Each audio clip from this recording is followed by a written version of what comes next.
first guy to ever have a 60, 20, and 10 night. What were your thoughts on that? It was pretty unbelievable what they were able to do. You don't want he was able to do it. You don't want to hear my thoughts on the game. What, you thought it was rigged? You're anti-Luka. I am not anti-Luka. I'm anti-Mavericks winning a championship, doing what they're doing. And isn't this what championships teams do? Win improbable games.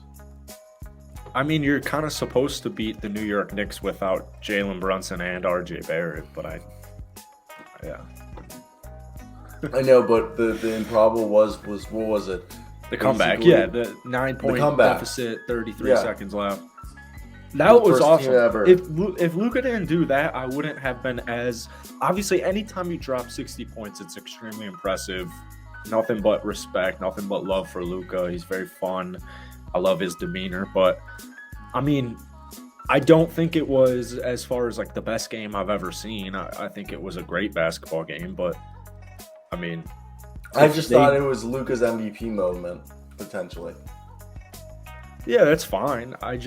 We'll see how the rest of their season goes. I mean, Luka's been on a tear this last 2 weeks or so. If they lost this game, it would have been interesting because I don't know if people would be caring about this. It was in overtime, so you get 5 quarters.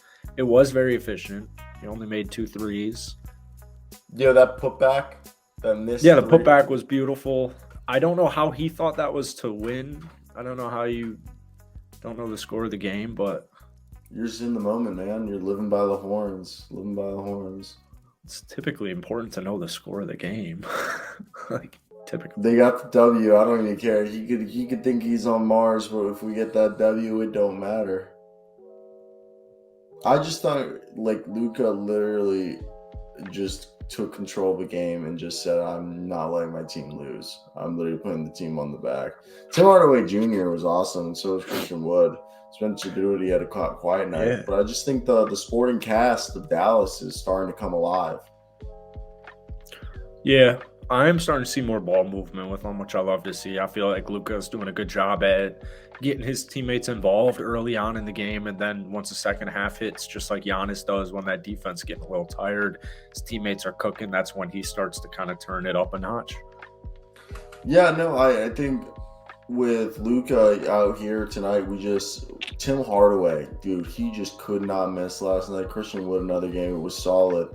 And when this team is on, they're on fire. And then obviously when they have a bad game, it seems like everyone's having a bad game. But Luka Doncic, just kind of like a guy that you need to always consider him in the Mavs, because if he's just hot and a few other guys are hot, they can beat any team on any given day. Yeah, definitely. Now, do you think this team is still a team that needs to make a move or something, or? No, I want the record to be evidently clear that they have plenty of help.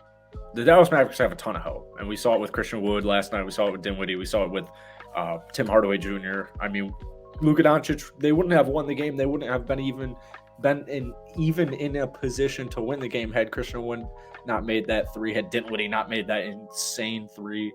So I think he has plenty of a supporting cast. But yeah, I do think they need a big man. I mean, I know we've talked about it, but Nerlens Noel to me seems pretty perfect for this team. Because I want like a rim runner. I don't need an offensive scoring big man. Nerlens Noel would be so sick. Yeah. No, I don't think this team is a contender yet. I wouldn't say that. I just think Luka Doncic is like one of the few players that I think could pull LeBron James and just carry a team to the conference finals. Yeah, I mean, took him to it last year.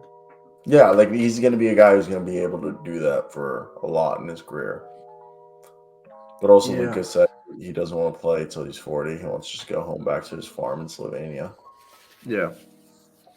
Do you want to guess the 2 60-pointers last year?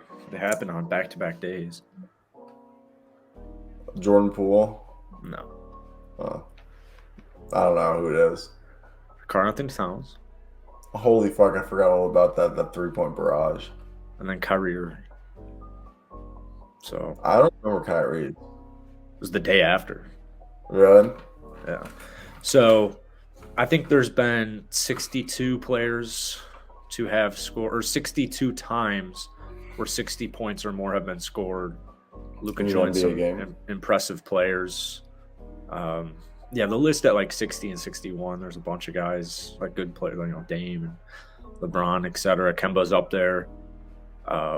This game reminded me of Harden. I think it was the Orlando game where he had a similar stat line, 60-point triple-double, and took like 24 shots, which was so crazy. I think he went like 16 to 24. He finished with 60. But Luka had he had 2 threes on the day, which is super impressive. I do think that 81 will be, I think somebody will get there in the next decade, and I think Luka is going to have a beautiful opportunity for it. Because one those nights where those threes are, I mean, if Luka's threes were falling last night, he didn't take too many threes, but if he was just feeling himself inside up downtown, I mean, he could have dropped 70. Luka's just a guy that he just slows down the game to his level, and the only other player who does that in the league is Nikola Jokic. I really love watching Luka play. He's just a talent, and yeah, I don't see a reason why you wouldn't want to like him. I understand if you don't believe the team's not a title contender, which I don't believe it's a title contender, but Luka Doncic is just awesome. He's a joy to watch. There's very few players. Like when he scored that game-winning layup and he was just like that, it was like the funniest thing ever. Well, he thought it was game-winning. It was game time. Yeah. Probably was so upset. Yeah, he wants that beer. People are these NBA dorks are losing their mind that somebody said the word beer. What do you mean? So Luka was like, I need a post-round beer. I need a recovery beer. He definitely looked hungover. Oh my God, a beer. A professional athlete just mentioned the word beer. He's one of us. He's one of us. So the Warriors are starting. The young guys are starting to click. Klay Thompson's starting to look like he's back. Draymond Green's starting to have better and better games. Jordan Poole's becoming more consistent. Jonathan Kuminga, Moses Moody, and James Wiseman seem like they're part of the rotation. And Dante DiVincenzo has been huge. What is your thoughts on these Golden State Warriors that are improving?